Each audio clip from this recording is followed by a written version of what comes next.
In the village by the Red River, everyone knew the brothers before they knew the river's moods. Eldest was Aaron, steady, broad-shouldered, a man who spoke little and carried responsibility like a second spine. The middle brother was Caleb, sharp-eyed and restless, with a laugh that came easily and a temper that didn't. And then there was the youngest, Jonah, who was still more boy than man when the story truly began. Quiet, observant, often forgotten in the long shadows cast by his older brothers. They were raised by a widowed father who taught them that love was something you proved with work, not words. So they learned to build, to harvest, to protect. What none of them learned was how to survive loving the same woman. Her name was Elena. She arrived one spring when the river flooded and the village smelled of wet earth and new beginnings. Elena came to live with her aunt, carrying only a small trunk and a sadness she never explained. She had a soft voice, but her eyes were firm eyes that noticed everything and judged little. Aaron noticed her first dot. He helped her aunt repair a broken fence, and Elena brought them water. She thanked Aaron like she truly meant it, looking straight at him, and something in him shifted. He began finding reasons to pass her house, offering firewood, fixing loose steps, mending things that didn't really need mending. Caleb noticed her second, but he fell faster. Where Aaron loved Elena quietly, Caleb loved her loudly. He teased her, made her laugh, brought her wildflowers and stories from the road beyond the village. He danced with her during festivals and spun her until she was breathless, until people began whispering. And Elena cared for them both. With Aaron, she felt safe. He listened. When she spoke of missing her parents, he didn't interrupt or try to fix her grief. He just stayed. With Caleb, she felt alive.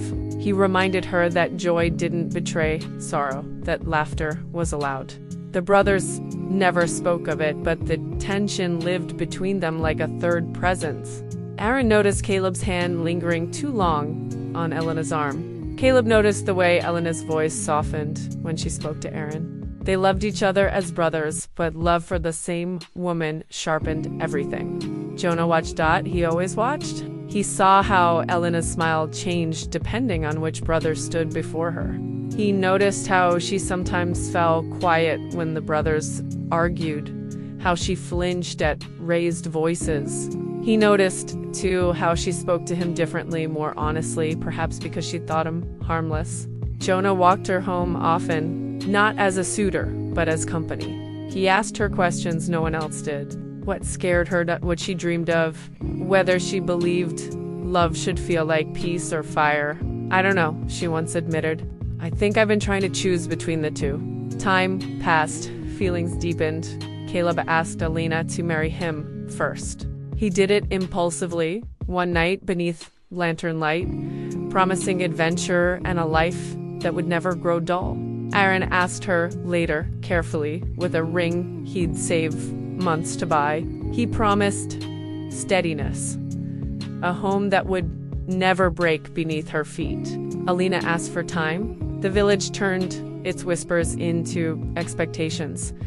People chose sides. The brothers grew colder toward each other, words tightening, pride hardening, and Elena felt trapped.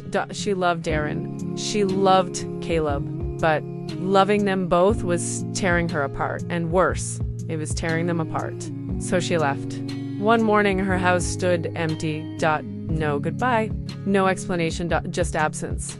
The brothers were shattered in different ways. Aaron blamed himself. He worked harder, spoke less, aged quickly. Caleb burned with anger at Elena, at Aaron, and himself.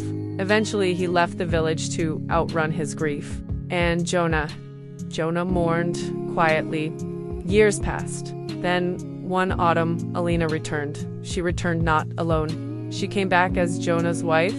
The village was stunned. Aaron felt the air leave his lungs. Caleb, who had returned months earlier, laughed once, bitter and sharp. But the truth was simple and painful and undeniable. Elena hadn't chosen the fire. She hadn't chosen the fortress. She had chosen the calm river in between. Jonah had never pulled her, never demanded Dot, never made her feel like a prize to be won. With him, love felt like rest, like being seen without being claimed.